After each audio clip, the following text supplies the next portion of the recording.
आज उत्तर प्रदेश के मुसलमानों को अपनी अगर अहमियत को जताना है, अपने हुकूक को हासिल करना है, इस जुल्म को खत्म करना है, तो सिर्फ जज्बाती तकारीर से या नारों से या आंख में आंसू लाने से हल नहीं होगा। याद रखो, जब तक आप सियासी ताकत नहीं बनेंगे और सियासी क़ियादत आपकी नहीं बनेगी, हम इन मसाइल को हल नहीं कर सकते। एक और बात आपके सामने रखना बेहद जरूरी समझता हूं। समाजवादी पार्टी मंजलिस को फिरका परस्त कहती है। हम अखिलेश यादव से पूछना चाहते हैं, बताइए आप, ये सुनील सिंह किसका रिश्तेदार है? हिंदू वाहिनी का जनरल सेक्रेटरी सुनील सिंह, बाबा की हिंदू वाहिनी का सुनील सिंह अखिलेश यादव के पास आज उनके बगल में बैठा है और वो सेकुलर हो चुका है, वाहियात बातें और बयानात वो दे चुका है, मगर इनकी नजर में सेकुलर हो जाता है। बताओ ये कौन सा सेकुलरिज्म है कि जो हिंदू वाहिनी का लीडर है वो समाजवादी में चला जाता है? मेरे अजीज दोस्तों और बुजुर्गों, वहीं पर आप और हम जानते हैं कि आप ही के बिजनौर जिले में मुबारकपुर एक गांव है जहां पर हमारे वजीर आजम ने अपनी मन की बात में मुबारकपुर की आवाम को मुबारकबाद दी, इसलिए कि मुबारकपुर में मुसलमानों ने बैतुल खला को बनाया। मगर मोदी जी, मुबारकबाद से क्या होगा? क्या आपने मुबारकपुर के बसने वाले मुसलमानों को प्रधानमंत्री ग्रामीण आवास योजना में कोई घर भी दिया तो मालूम होगा नहीं, घर नहीं देंगे तुमको, सिर्फ जबान से तुम्हारा शुक्रिया अदा कर देंगे। ये वजीर आजम की पॉलिसी रही है। आप बात करते हैं सबका साथ, सबका विकास, मगर बताइए क्या ज्ञानवापी मस्जिद को आप खूबसूरत नहीं बना सकते? क्या मथुरा की ईदगाह को और मस्जिद को खूबसूरत नहीं बना सकते? क्या आप दिल्ली की जामा मस्जिद को खूबसूरत नहीं बना सकते? अरे एक पैसा देश का है, आपका मेरा पैसा नहीं है, मगर एक ही चीज के लिए इस्तेमाल करना, यह इस बात का पैगाम देता है कि बीजेपी किस रास्ते पर जा रही है। और एक और कानून ला ले जिसमें मोदी जी ये कह रहे हैं कि 18 साल में लड़कियों की शादी नहीं होगी, 21 साल में होगी। हम प्रधानमंत्री से पूछना चाहते हैं कि आप बच्चियों को 18 साल में शादी करना क्यों नहीं देना चाहते? 18 साल में हमारी बेटी वोट डाल सकती है, कौन मुख्यमंत्री बनेगा, कौन प्रधानमंत्री बनेगा, कौन क्या करेगा उसको मालूम, मगर वजीर आजम कहते हैं कि नहीं, शादी 21 साल में करेंगे। हम वजीर आजम से पूछना चाह रहे, ये शादी पर आप हमेशा हमला क्यों कर देते हैं? ये हमेशा उस पर हमला क्यों कर देते हैं आप?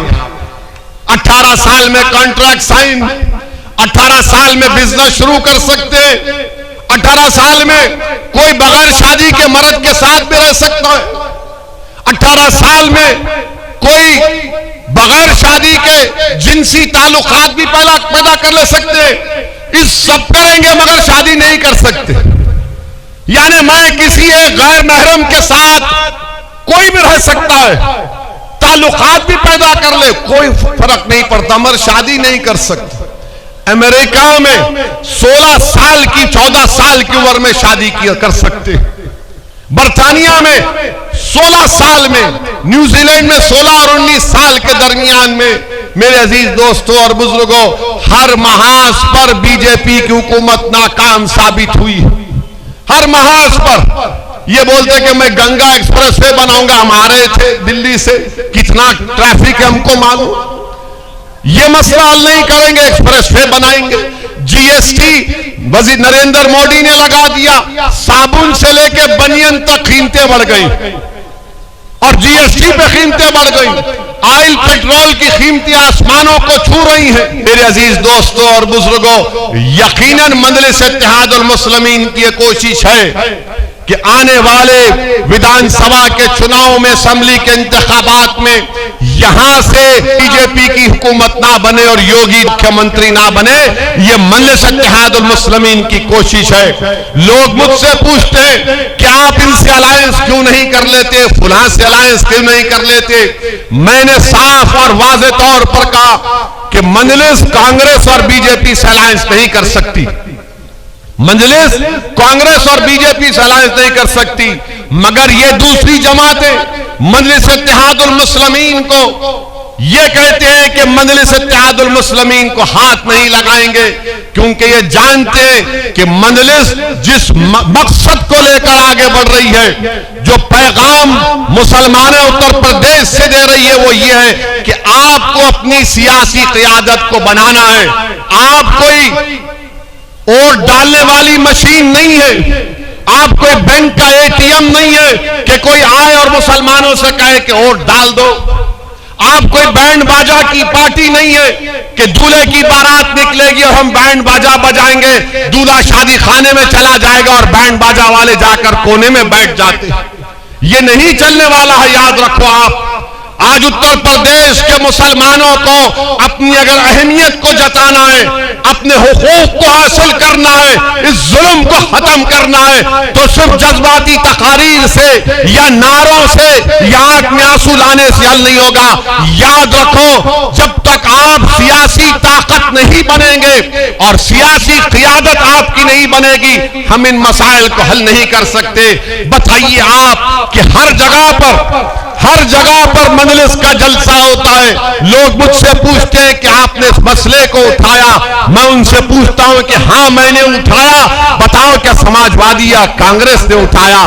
तो बोलते नहीं उठाया। क्यों नहीं उठाते, क्यों नहीं बोला जाता?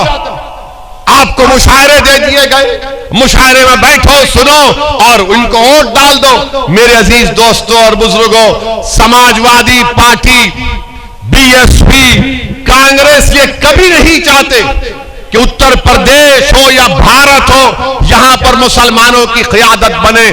और मैं आपसे जिम्मेदारी के साथ कह रहा हूं कि अगर मुसलमानों की क़ियादत बनेगी, इससे भारत की जमहूरियत मजबूत होगी, भारत का संविधान और मजबूत होगा, लोगों में यकीन बढ़ेगा।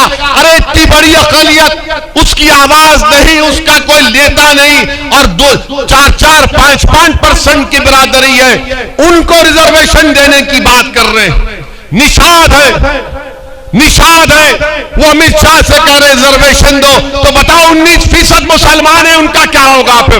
क्योंकि निषाद मुत्तहिद हो चुके, अपने लीडर के पीछे मुत्तहिद हो चुके, अपनी क़ियादत को बना लिया। तो आज अमित शाह की आंख में आंख डालकर कह रहे हैं कि अगर हमसे अलायंस करना है तो रिजर्वेशन देना पड़ेगा। मेरे अजीज दोस्तों और बुजुर्गों, मैं यही आपसे गुजारिश करने आया हूं। अब ये कांग्रेस पार्टी के बारे में क्या बोला जा सकता है? कांग्रेस पार्टी के लीडर जो अमेठी से हार गए, वो कह रहे हैं कि ये मुल्क हिंदुओं का है, वो कह रहे हैं कि मुल्क हिंदुओं का है, और अच्छा हिंदू ही इस देश का प्रधानमंत्री बनेगा। हम उस नेता से पूछना चाह रहे हैं, माशाल्लाह आप 50 साल के ऊपर हो गए मगर आज भी बैचलर है, मुबारक आपको। मगर ये तो बताओ कि अच्छा हिंदू कौन है? अच्छा हिंदू कौन है? आपके वालिद राजीव गांधी वजीर आजम थे, बाबरी मस्जिद के ताले खोले गए, वो अच्छे हिंदू थे नहीं थे? बताओ। तुम्हारी कांग्रेस इख्तियार भी थी, बाबरी मस्जिद को शहीद कर दिया गया, बताओ अच्छे हिंदू थे? कौन से थे? मलियाना हाशिम पूरा हुआ, तुम्हारा वजीर, तो यहां पर चीफ मिनिस्टर, बताओ क्या थे? मेरे अजीज दोस्तों और बुजुर्गों, याद रखिए, ये तमाम के तमाम हिंदुत्व आइडियोलॉजी को मानने वाले, हिंदुत्व आइडियोलॉजी को मानने वाले, चाहे अखिलेश हो, चाहे राहुल हो या दूसरे पार्टियां हो, वो इस बात की कोशिश कर रहे हैं कि सबसे बड़ा हिंदू कौन है इस देश में। सबकी कोशिश ये है कि मोदी से बड़ा मैं हिंदू बन जाऊं। मेरे अजीज दोस्तों और बुजुर्गों, जो लोग आकर मजलिस पर उंगलियां उठाते हैं, मैं उनसे भी कह रहा हूं, जाकर पढ़ो, जाकर देखो, मालूमात हासिल करो कि 2019 के लोकसभा के चुनाव में 75% मुसलमानों ने सपा और बसपा के उम्मीदवार को वोट दिया।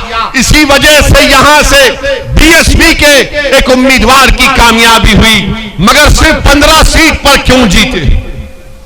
आपने 75% मुसलमानों ने वोट दिया, तो 15 लोकसभा सीट पर सपा और बीएसपी के लोग कामयाब हुए। क्यों?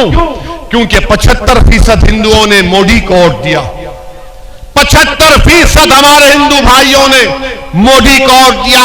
मेरे अजीज दोस्तों और बुजुर्गों, इस हकीकत को पहचानिए। आप दोबारा गलती मत करिए, अपनी क़यादत को मजबूत करिए। और यहां से 2-2 मर्तबा जीत जाते हैं। नगीना से सपा के वो लोग जीत गए, 10 साल से मिले हैं। क्या कोई कॉलेज है यहां पर? क्या कोई कॉलेज बनाया गया? और फिर एनआरसी का एहतजाज हुआ, विधायक साहब नजर आया आपको? जब एनआरसी का एहतजाज हो रहा था तो सब घर में बैठे थे, सब घर में बैठे थे और हम लड़ रहे थे, अपनी बका की लड़ाई लड़ रहे थे, भारत के संविधान को बचाने की लड़ाई लड़ रहे थे। और दुनिया ने देख लिया कि भारत की पार्लियामेंट में जब मोदी की हुकूमत ने एनआरसी का कानून लाया, असदुद्दीन ओवैसी ने न सिर्फ भारत के मुसलमानों की तरफ से बल्कि हर उस भारत के शहरी की तरफ से जो भारत के संविधान को मानता था, मैंने मोदी की हुकूमत के सामने खड़े होकर कहा कि ये तुम्हारा कानून मजहब की बुनियाद पर बनाया जा रहा है, जो अंबेडकर के बनाए हुए संविधान के खिलाफ है। जिस तरह गांधी ने सफेद फार्म अफ्रीका में इस तरह के कानून को फाड़ा था, मैंने बीजेपी के 300 एमपी के सामने कहा यह कानून को मैं नहीं मानता, उसको फाड़ दिया हमने।